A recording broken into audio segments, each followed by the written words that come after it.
Maneva na sema PENDREAM TV. PENDREAM TV there osia dem yopo. Your seats, whether behind your screen on TV or behind your phone, on social media or your tablet or your computer, on social media, relax. It's time now for the discussions, and we'll be doing justice to each and every one of them. Ejaya, you say I didn't address you well. Lawyer Ejaya, forgive me. Let me add the lawyer. It's a hard-earned designation, and so let me add it to you. So lawyer Ejaya, you say you're watching. Good morning to you, my brother, and thank you very much for watching. Let me come back to the studio now. Honorable, I will still give you there's a few minutes. Yes, but I don't intend to spend. Then I come back to the. I don't intend to spend too much time. Right. The truth is that I've had cause to comment on the same matter, and I've indicated that despite all my disagreements with Dr. Bawumia, I mean, the honest truth is that having served as vice president for that long, having been the running mate for that long, and having lost an election, I beg your pardon, he's likely to carry favor with MPP delegates. Purely born out of sympathy. The fact that he's made some effort, so let us push him so that he's able to add a bit more effort to win the election. So that, for me, is really not an issue. It won't be surprising that he emerges. The last time round, when he had all the establishment backing him, he clawed just above 60% or so. This time, he does not appear to have the backing of the establishment. And I've said it here before. They may deny it, but everything indicates that he doesn't have the support of President Akufo-Addo either. Because you see key Akufo-Addo supporters, people who are extremely loyal and are currently even working around President Akufo-Addo, even in his capacity as former president, supporting Brian Achampong. So it gives indication that perhaps the establishment support is elsewhere. But I still think that he will sail through. What remains to be seen is the margin by which he would win. I heard, as I walked in, I heard Manje Bruce recite a litany of what he believes to be Dr. Bawumia's attributes. But exactly, see, all of that doesn't matter in an election, trust me. Because all the qualities that Manje Bruce listed, and all the qualities that my brother here would have listed about him, and what his supporters would say about him, you can find in 1,001 people in Ghana. So those qualities don't set him apart from anybody else who wants to contest elections. The defining thing for the electorate, and you see, the Ghanaian electorate, as is the case with every electorate everywhere in the world, are rational decision makers. When they go to the polls to vote, they vote because of something. 99.9% of those who go and vote do not have any personal affiliation or connection with the people contesting elections. They don't know them. They are not their family members. They are not their friends. They may not even have seen them before. What defines their decision making is what they expect will be the outcome of that decision. And we have seen Dr. Bawumia before. They touted his credentials. Indeed, they attribute every policy implemented by the MPP government to him. They say that he implemented 33 policies. Is that not the case? But it's when you put all of those together, the outcome was that they bankrupted the economy. We couldn't pay our debt. Our currency nosedived. There was extreme hardships. They couldn't pay bondholders. We defaulted on our debts. The economy was in a mess. Cost of living was high. People were suffering. And in the particular case of Dr. Bawumia, he is the one that the MPP used to front the economic campaign. So everybody knows that he was a man responsible for running the economy. Indeed, that is what President Akufo-Addo told the people of Ghana. Because around 2018 or so, when they thought that there were some economic achievements to talk about, President Akufo-Addo, and I believe my brother was in Parliament at the time, 2017, State of the Nation address, President Akufo-Addo categorically. Okay, sorry about that. President Akufo-Addo, but it's a house of record, so you will find it when you go into the Hansard. President Akufo-Addo categorically stated that whatever economic gains had been achieved at the time was due to the brilliance of Dr. Bawumia. So when the economist turns out, it is Dr. Bawumia who will carry the can, and that is what Ghanaians associate him with.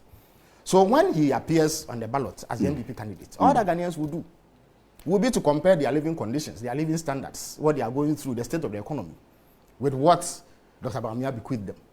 And I have said it before and I'll repeat it.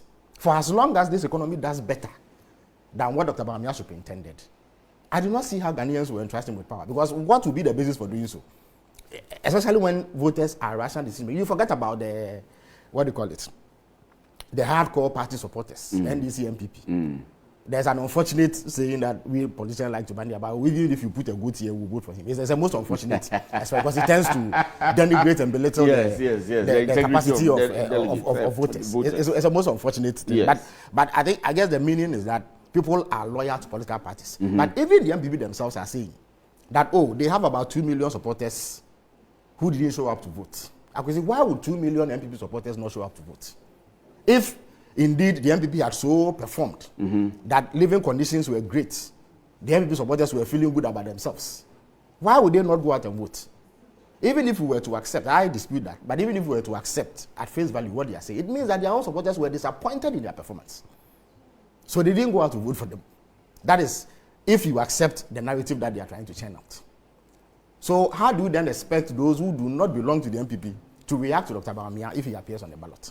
So whereas he is the strongest contender in the current MPP internal primaries, he would also be their biggest weakness going into any election that he contests, for as long as the economy does better than what he inherited. So it is a calculus that MPP delegates must factor in. Sometimes emotions trump sound reasoning. We are humans, so sometimes emotions get the better part of us. Sympathy can get the better part of us. But if you are an NDC MPP strategist and you wish the party well, and you take an objective position in terms of designing a strategy that will best suit the MPP and deliver victory, you must think about this carefully, whether or not he best represents your aspirations, given the circumstances that prevail currently. It is not an easy thing to do for many people, but somebody in the MPP must be doing some thinking and analyzing what the stakes may be. The truth is that if you brought, I'm not a fan of Kenny Japan, but trust me, Akwesi, I'm not campaigning for him. He has his own flaws. But the point is that if Kenny Japan was a candidate, there are things you could hold against Dr. Bawumia that you cannot hold against him. At the very least, he is on record to have publicly disagreed and criticized his own party over some of the economic policies. He has that on record. Dr. Bawumia, on the other hand, was vociferously defending that record and projecting it as reason why he should be voted for. So whereas Kenny Japan can distance himself from the poor MPP performance, Dr. Bawumia cannot. But what would he campaign on? No. It doesn't matter. You see, he can campaign on his own steam. And I'm talking political strategy. He can campaign on his own steam. He can say. And you strategize for us. No, I'm not strategizing for you.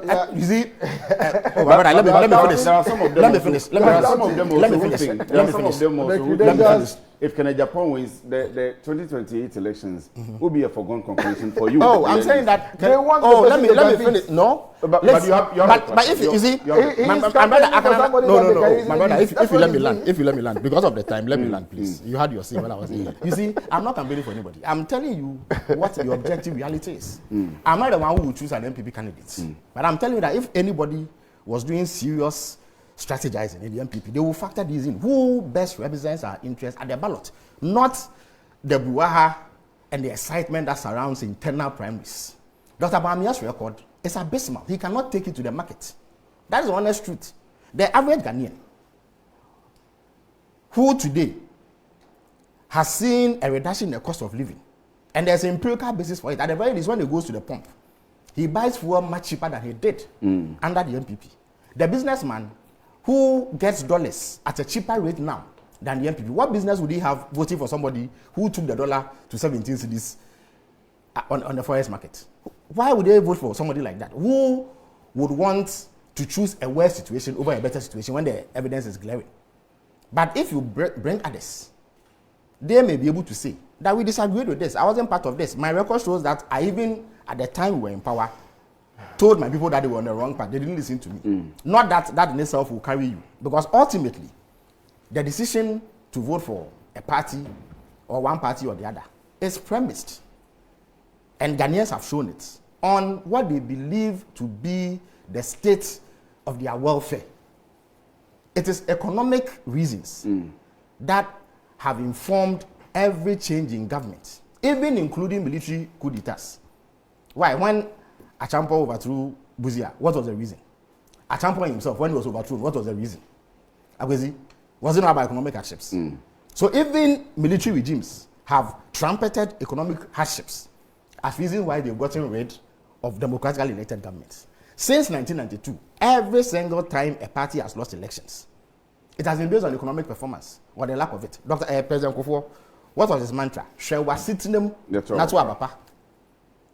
In 2008, we said better Ghana. We highlighted, and I was neck deep in that campaign, we highlighted economic hardships. I recall that there was some spiraling cost of living crisis around 2007 or thereabouts. In 2016, they also cited economic reasons. 2024, economic reasons was at the top because that was the worst economic period Ghanaians had experienced in a whole generation. So they may not like what I'm saying or what people like myself would say, but it is the honest truth. It is the honest truth. And in these things, I know that there are people who want the status quo to remain because perhaps there are some benefits. That is also understandable. They are considering their own personal welfare in that regard. But for the part, the biggest consideration is whether or not the person you are selling to Ghanaians will be bought and that they will find him acceptable given his track record. Because he has been there before. He made all the noise. Look, he used to deliver lectures on our public debts. When he became the head of the economic management team, what did we see? We defaulted on our debts. So what is he going to say again to convince anybody to trust him with political power? That is a consideration that they must look at. Listen to Echo Vincent Asafua, and I'm going to the budget after this. No problem. Please, I need to, but you've had your take. No. Let me listen to Asafua and respond to him. He says, please tell my brother, Felix. I have to respond to the AKA the spin master. That he cannot choose our presidential candidate for us. But have I said so? They are simply afraid of Baumia. Oh, you see, again, rational analysis. How can we be afraid of a man who we beat by 1.7 million votes? What is there to be afraid of? You see, if he had lost by, say, 40,000 votes, like President Akufo-Addo lost in 2008, then you said that he came very close. Look, I contested elections in the AK. I lost by 176 votes. So it was very clear that if some factors were adjusted and things were done properly, I could overcome it. Indeed, I won in 2024 by 11,300 votes. That's a margin of victory. But people had confidence in me because of the margin I lost in 2020, 176 votes, which is less than the votes in one polling station. But we are talking about a candidate who has lost by 1.7 million votes, who you yourselves are telling us did not find favor with 2 million MPP supporters. 2 million MPP supporters were not motivated to go and vote for him. And you are saying that anybody is afraid of him. How can anybody be afraid of somebody we've beaten? And you see, he has this in absolute terms. In percentage terms, it is Mr. Rawlings who got the biggest electoral victory of around 58%, if I'm not mistaken, around 96. But in absolute terms, Baumia has suffered the worst, most humiliating defeat in Ghana's political history, or at least since the Fourth Republic began. Before then, who was? It doesn't matter. No, before no, listen, it doesn't matter. That means listen. No. Somebody, of course, he won't be. Sitting president no problem. No. Yes. But Dr. Baumia, a sitting vice president, has not. They're not the same. But you're interrupting me. You're interrupting me. They're not the same. You're interrupting me. You see, when they go to the polls, as Baumia himself used to say, manu a manu. It was Dr. Baumia against President Mahama. They contested that election. What they were or were not was immaterial. The people of Ghana had a choice between President Mahama and Dr. Baumia, who actually was in power, was managing the economy. And they said that they did not want Baumia. 1.7 million people. Who manages your economy? We do not have an economic management team. We have not. If you let me land. If you let me land. Alaji, these interruptions. No. Allow me to land, then I'll give you the time. I want to know. Alaji, but so you see, when is your turn? When is your turn? You can make any alliance. You see, Akwesi. Who is your arrowhead? Akwesi, I beg you. You see, nobody put a gun to President Akufo-Addo's head. Alaji, are you going to interrupt every word I say? I will come to that. Alaji, please just let me land. Please, I'll give you the time. I beg you. No, I'll give you the time. It's also unfortunate that you are doing this to me. I'll give you the time. It is please let me flow. When is your time? You can make your point. I have noticed that you've written a tall list of items. You see, nobody put a gun to President Akufo-Addo's head to tell us that he had gone for Dr. Baumia specifically. Indeed, as far back as 2008, when Dr. Baumia did not even have an MPP party card, and this is documented. President Akufo-Addo told us that it was because of his background as an economist that he had gone for him. In 2012, the same argument was repeated. 2016, even before then, in fact, since 2012, Dr. Bawumia has been mounting political platforms to deliver economic lectures. He didn't give lectures on security. He didn't give lectures on gender and women and children.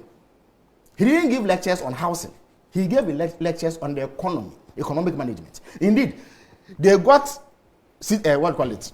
Oh, the Central University to give him a so-called seat. They call it the chair of economic governance. Nobody also put a gun to Dr. Bawumia's head to come and tell us that they had a stellar economic management team headed by him. A few 100 days after they took over power in 2017, did he not mount the platform to announce the economic management team with he himself as the head and touted their credentials? In fact, he actually went abroad in the same year and said that they had such a stellar economic management team that every week they met to take critical decisions on the economy. They told us this. I didn't say it. We have not come to announce an economic management team, have we? So if you come and, in fact, Westill, he used to go around to lead the economic management team to hold town hall meetings. They held one at the College of Physicians here. In fact, to do that, they actually mounted a giant billboard at the venue and around the city to announce the economic management team. And his poster or his picture was the biggest. And it was clearly indicated that he was the chairman of the economic management team.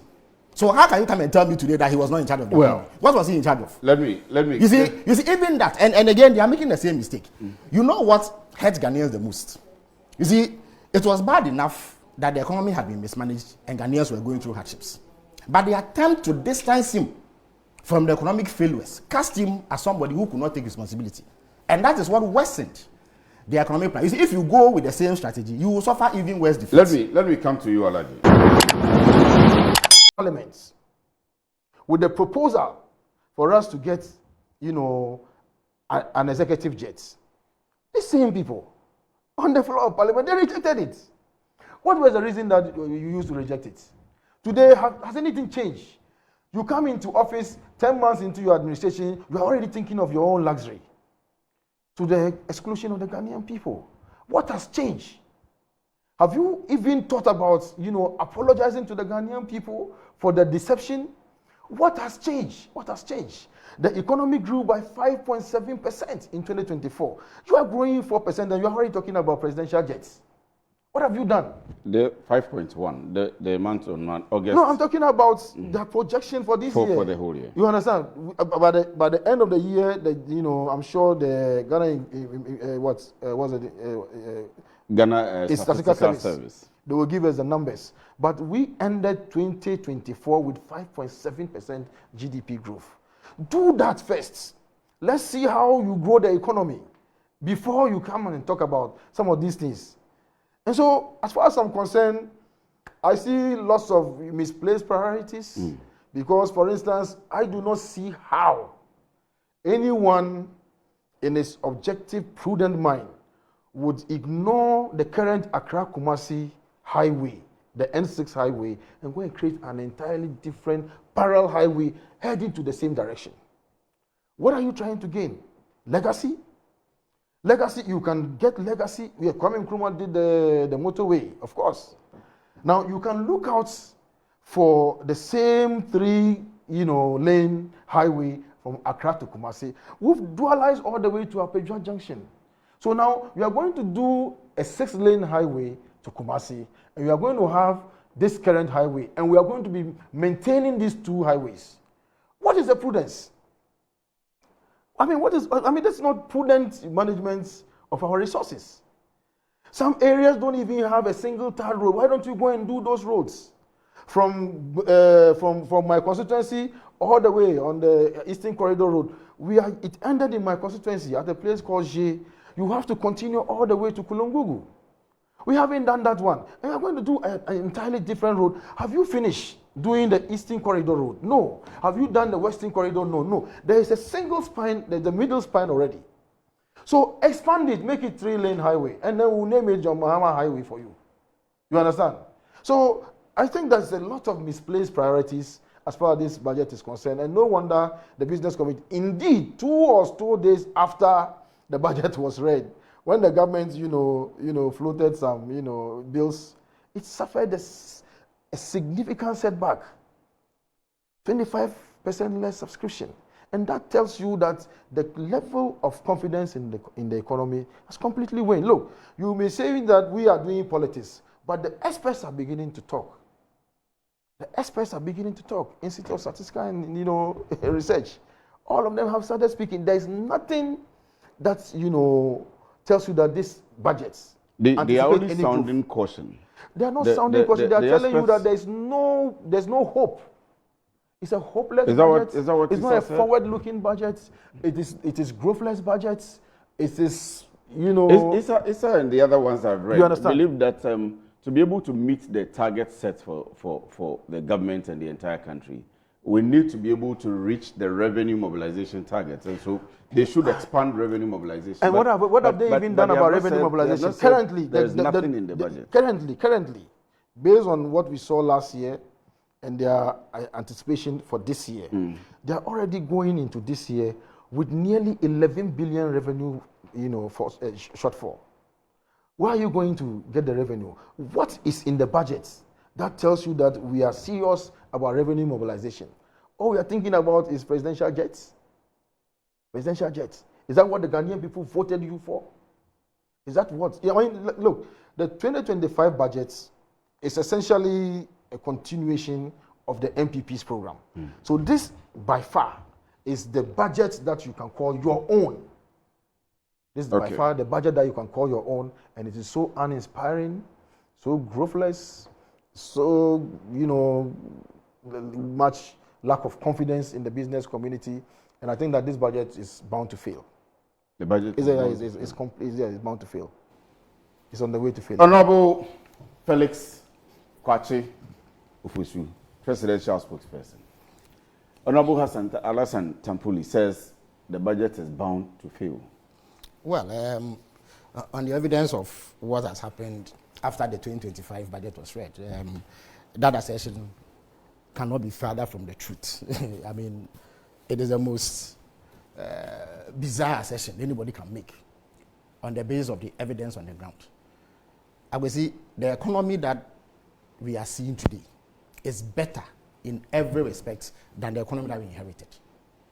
And as I had opportunity to say when I debated on the floor of Parliament on Tuesday, I believe, the metrics that are used to assess economic performance show that this economy is doing much better than it was under the MPP.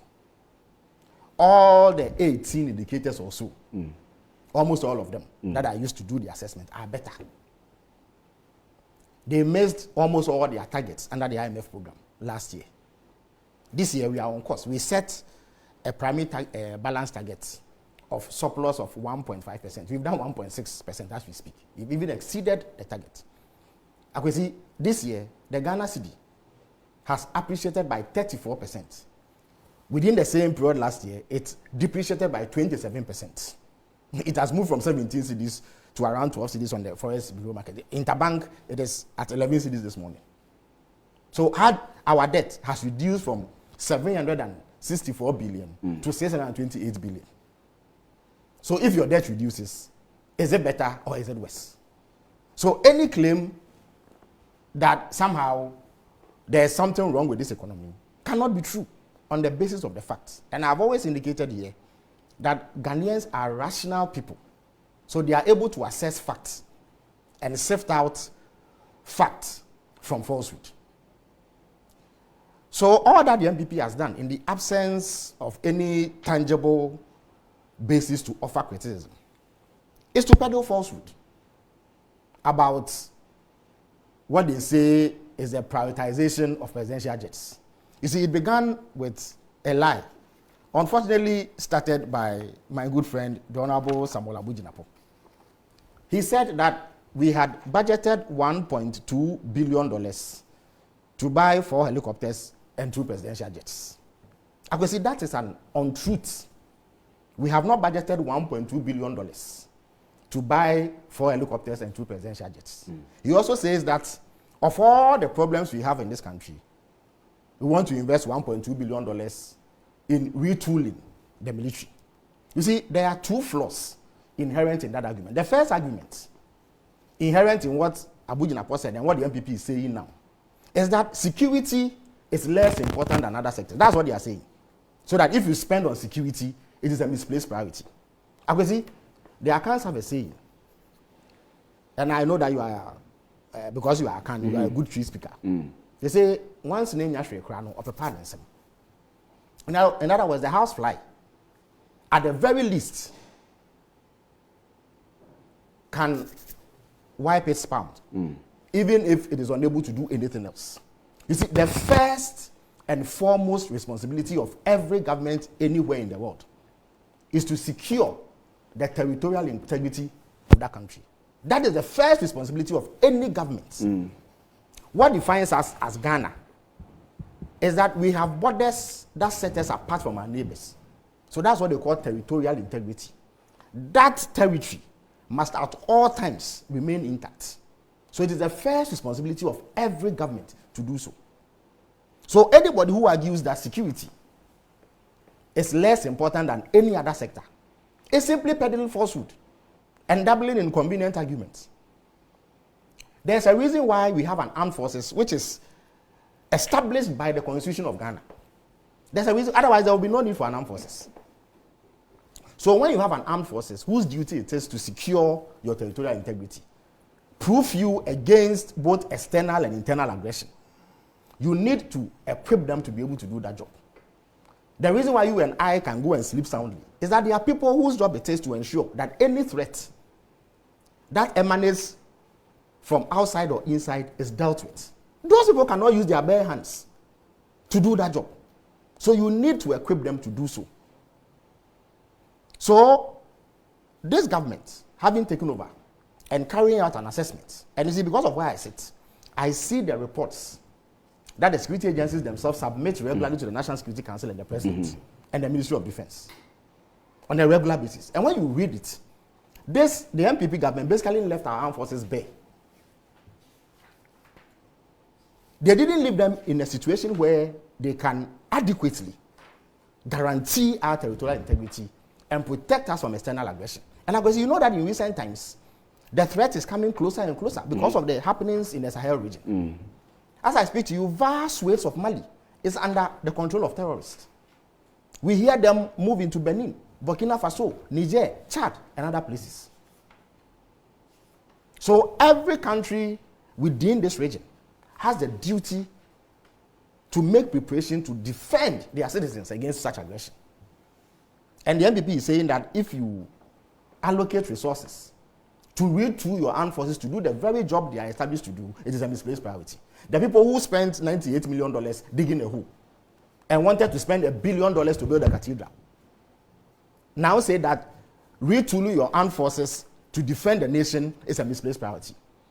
So that's the first point. The second point is that we have not set aside $1.2 billion to buy 4 helicopters and 2 presidential jets. If you read the budget, the minister was clear. We have plans to purchase 4 helicopters. We call them Eurocopters. They have specific specifications. So when the minister comes to parliament, the finance minister, who is also defense minister, comes to parliament to lay the bill for the approval of the resources to purchase them, we will see the details. That is there. There are 2 jets, a medium range jet and a long range jet. Akwesi, when they were in power, they paid $40 million to an Israeli company to supply 19 armored personnel carriers. But the company has refused to supply it because they signed an agreement that says they should pay $80 million. Until they pay the $80 million, the equipment won't come. And the $40 million too, they say they won't refund because the DDEP and debt default has ensured that the $40 million has been eroded. So they've dashed $40 million to the company. So we have taken a decision that in order to get the 19 armored personnel carriers, we will pay the $40 million so that we get it. Because it is useful equipment that the military need. In addition to that, today we don't have one seaworthy vessel that can patrol the Gulf of Guinea and secure our territorial waters. There have been many instances where, let me make my point. I'm saying, see what, I'll come to you.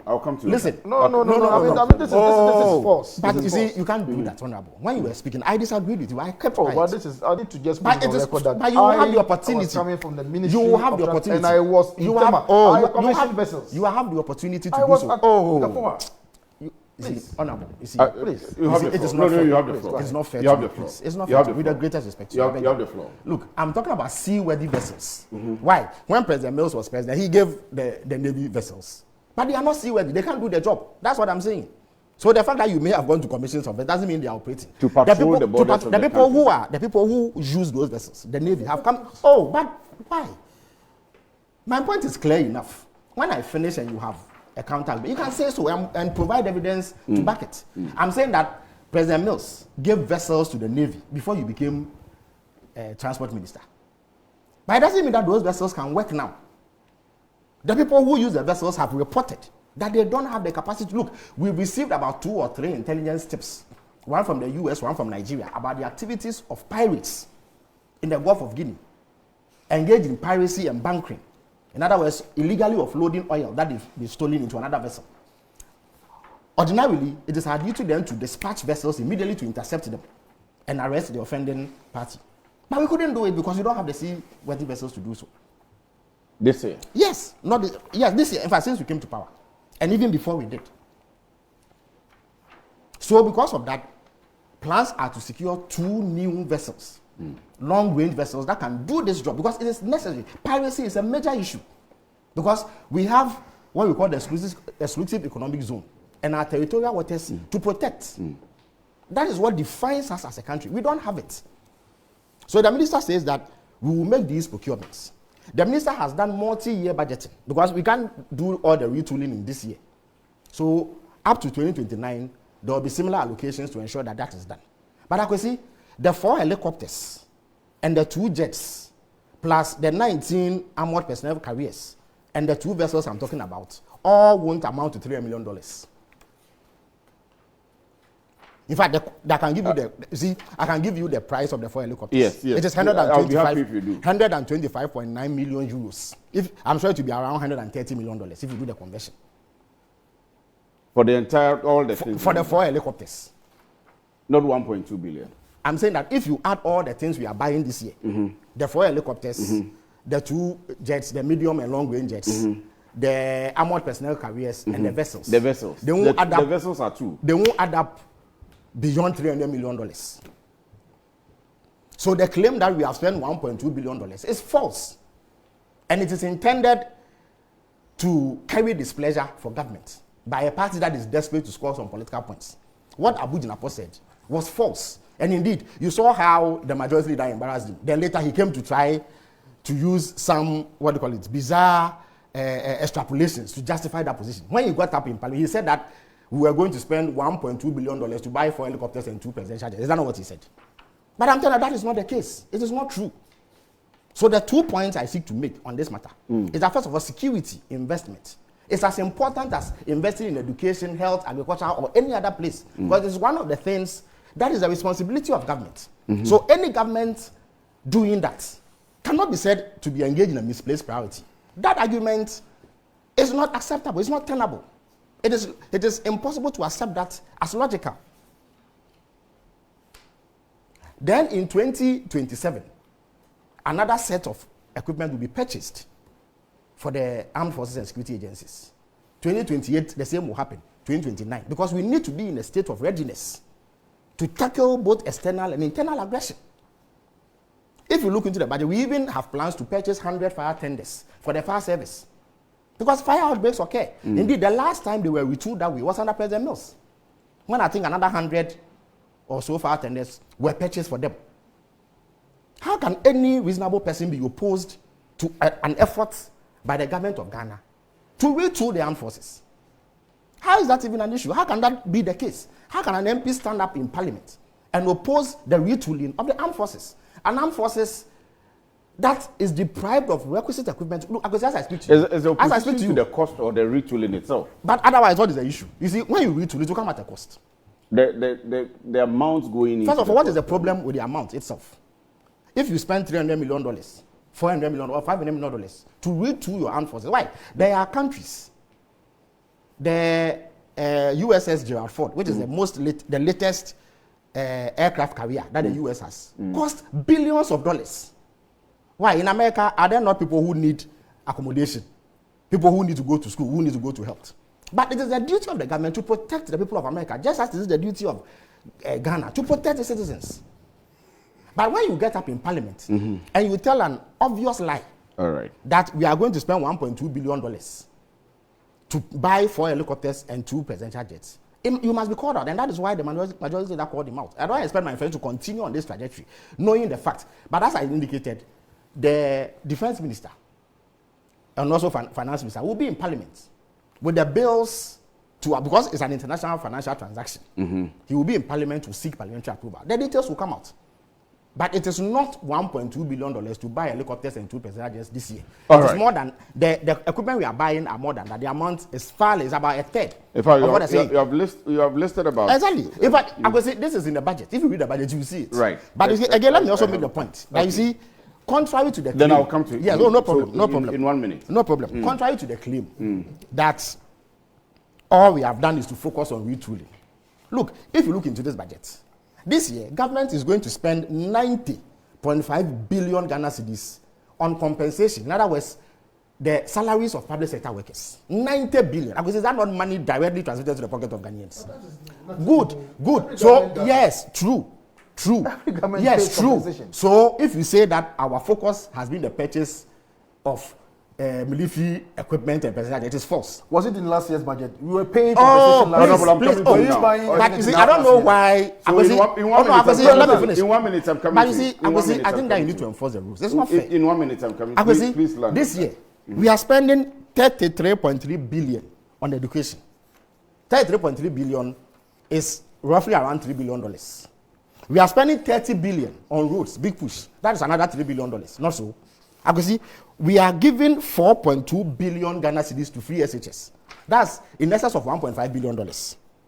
We are giving $680 million to agric mechanization. So we are setting up 50 farmer service centers. Exactly. How can anybody say that? Exactly. I can see we are giving 245 million cedis to the Ministry of Agric to purchase food. Through the buffer stock. In order that the glut that is happening is also addressed. Yes. In Nkukon is being financed. I can see 3 billion cedis, another $1 billion is going to be spent on the construction of 10 kilometers of roads in every constituency. Indeed, if you come to AAK, I know that because as I speak to you, roads like Asebu to Bremso, Abakrampa Junction to Abakrampa, Abodunkwa, and Mori to Aketichwa are on the verge of being constructed. And yet we say that our focus is on retooling. Let me come to you, Alaji. So, Honorable, let me give you the time. It says the Ghana Navy commissioned 4 river-class offshore patrol vessels in February 2022. GNS Volta, GNS Densho, GNS Pride, and GNS Ankobra. More recently, in September 2023, the Navy commissioned 2 boundary-class ships, GNS Fedu and GNS Amwama, a landing craft Navdoc 1, and an oil spill response vessel, MV Esther Fuauklu. In December 2024, President Akufo-Addo also commissioned a new vessel, GNS Achimota, and opened the Ezinilibo forward operating base. So he gives the dates and for each of them that was commissioned the same day, February 22, 2022. So these are the vessels. But Honorable Felix let me allow you. You have made a point. Yes, so let me allow you to explain it. I've told Diana Professor Mills, we donated vessels. So it's not the fact that vessels, the issue is not that vessels have never been donated. The thing is, as we speak, that they don't have the means to do the job in the Gulf of Guinea. That's the point. So you need to give them vessels that have a longer range, greater capacity to meet the current exigencies. That's the point I'm making. You see, after the facts have been brought to the fore, and then we have been challenged, suddenly they are changing their tune.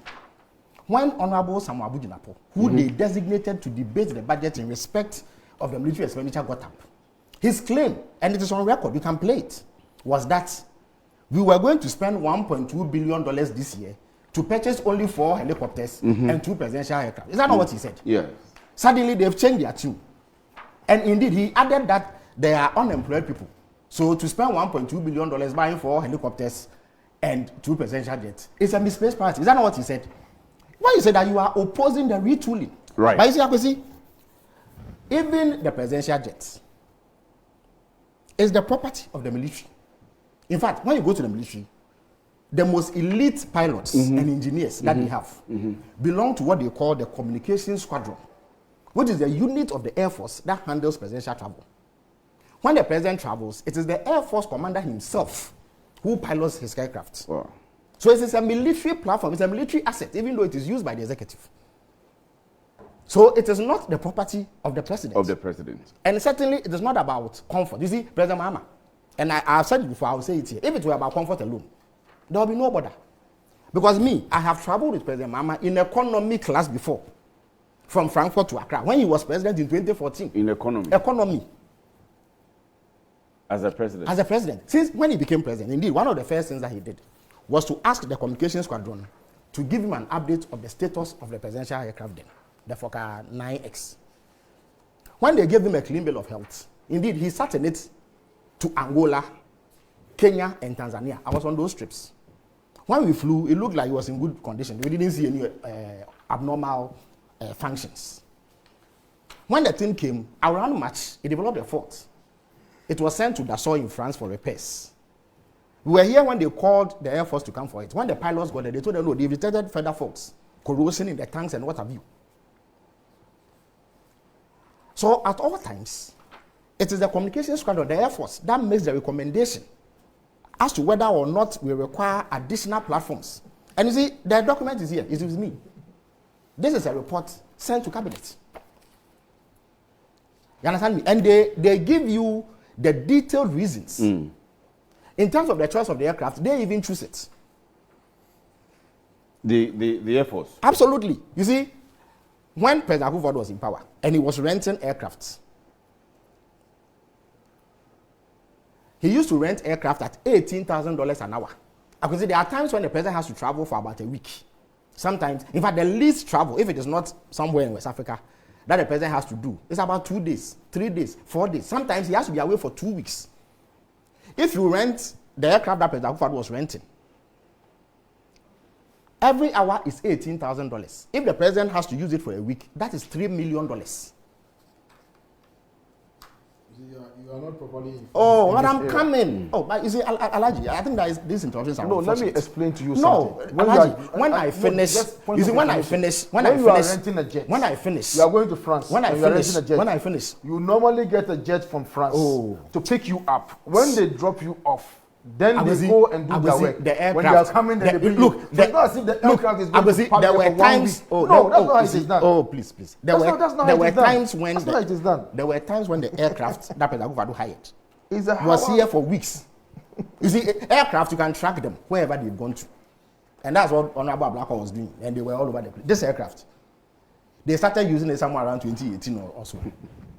And there were times when it was parked there for weeks at the pleasure of the president. Because, you see, letting it go and come can inconvenience you. Because there are times when you need to travel on the spur of the moment. I can see, the Air Force has done an assessment and seen that the current Fokker 19, because of the frequent breakdowns, it doesn't bode well for their planning and their effective, operations. So they said that no, this one you need to retool so that you give yourself options. So that you have a medium range aircraft that can fly about 13 hours non-stop. Another one that can go about 17 hours non-stop. So that we know that it is sound and secure. And I can remind you, we've only had a recent helicopter disaster. And currently, very sad one. Currently, the only transport available, and just like my brother, I'm reticent to say this, but it is necessary. The only serviceable aircraft that the military has is a CASA. How can you have something like, and the CASA is handled by the communications squadron as well. In fact, they have only one. They have one helicopter. Exactly. In fact, even that one has broken down. Okay. You see, Okay, even that one has broken down. You see, so for anybody to absolutely, it's a dire situation. You see, let me. I support what you're saying. So what is the? Let me land. I'm coming. Let me land. need to add a few things. Let me land. You see, let me land. Again, the same people who say in 2022 or thereabouts, they were planning to buy a presidential jet, suddenly say they are opposed to it. They say it is for the president. Let me go. Let me land. You understand? Let me land. 30 seconds. Yes. Land in 30 so seconds. You see, they are just dabbling in politics as usual. But I can assure you that the state of our armed forces is dire. It's not everything that I can tell you here. You understand? We need to get. So we need to be clear. We need to be clear on what the priorities are. Security is certainly a priority for any country. You know, I'm very happy. We have run out of time on this one particularly. I want us to be able to do that. About the armed so in forces 30 seconds. making the recommendation. In 2022, it's the same armed forces that made the recommendation. What was their position? Okay, so they rejected it. But you see, in all, truth, I think that the armed forces require some retooling, but I don't think what is on page 136 of the budget, the procurement of one long-range and one medium-range aircraft, is a priority. As for that one, we oppose it. But that is a change from your initial position. I know. That is a change from your initial position. That one, we oppose it. So this one, the people are hungry. This week has also seen the OSP versus Ken Ofori-Atta, the SML, the OSP posting pictures of 7 or 8 people on its pages and how the court proceedings, the legal proceedings are going to be. There's been concerns about, should I say, the behavior of the OSP or the posture of the OSP. Some people saying that go to court and have your battle in court, not in the court of public opinion. But there are other concerns also. Why is Ofori-Atta not coming if he thinks there is no problem? At least they will water down the perception and the problems that are bound with the number of concerns regarding whether it's the posture or the behavior or however it is for the OSP. So you gave a period within which you said you were requiring medical service outside the country. And so once that period has elapsed, please come down. Why is Ofori-Atta not coming? Let me begin with you, Honorable. Let me indicate that I think Mr. Ofori-Atta himself is not helping matters. Initially, we were told that he had some health challenge, but indications are that he is in much better health as we speak. So it will help if he himself shortened all this back and forth by making himself available. Indeed, if he believes that he is innocent, he should submit himself to the process.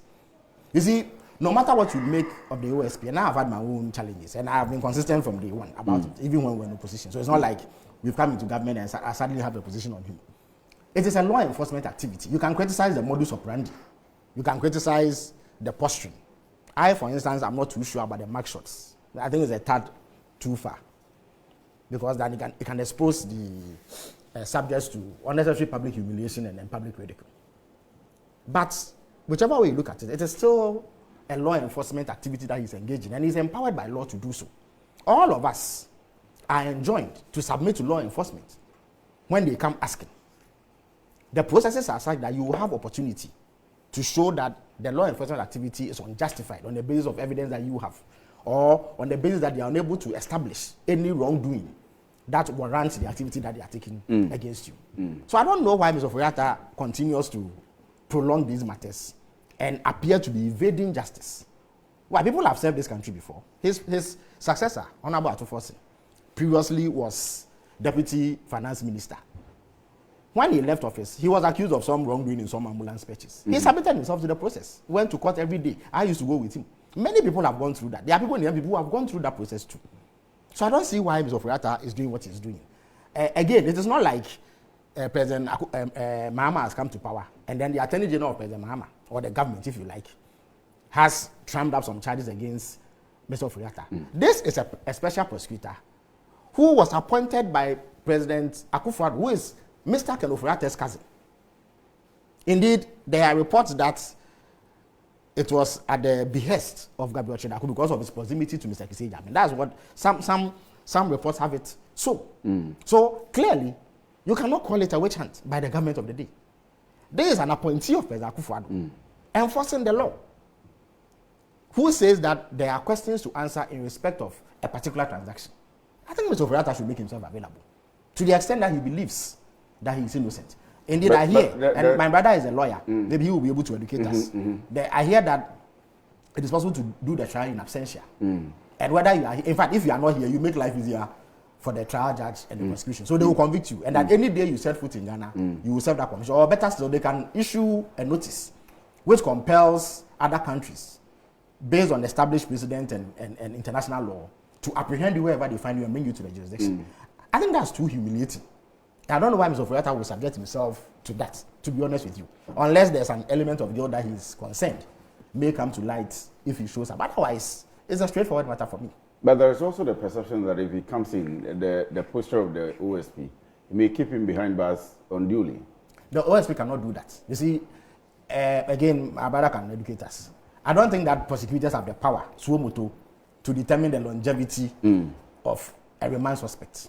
They have to make a case before court. Indeed, if the OSP holds Mr. Oforiatta beyond a reasonable amount of time, I'm sure he has capacity and he is a wealthy person. He can hire the best lawyers who will make an application for... How do you know he's wealthy? Oh, but I mean, it is not a hidden fact. It is not a hidden. There are some facts I try to know, so there's no point to contest it. But okay, let me rephrase. Let me rephrase. He has the means. Are you happy with that? He has the means. He has the means. So exactly. That's the point I sought to make. Maybe he has the means to secure the services of top-notch lawyers. He may even have lawyers who are willing to do it free for him, who can then go to court and make an application for either the bail conditions to be varied or that the OSP's actions be quashed. So I don't think that fear is justified, to be honest with you. PENDREAM TV now, so far so good. Say open online portal le Ghana. Nipa share, nipa follow, nipa comment here. To my best of knowledge, without any biases, PENDREAM TV.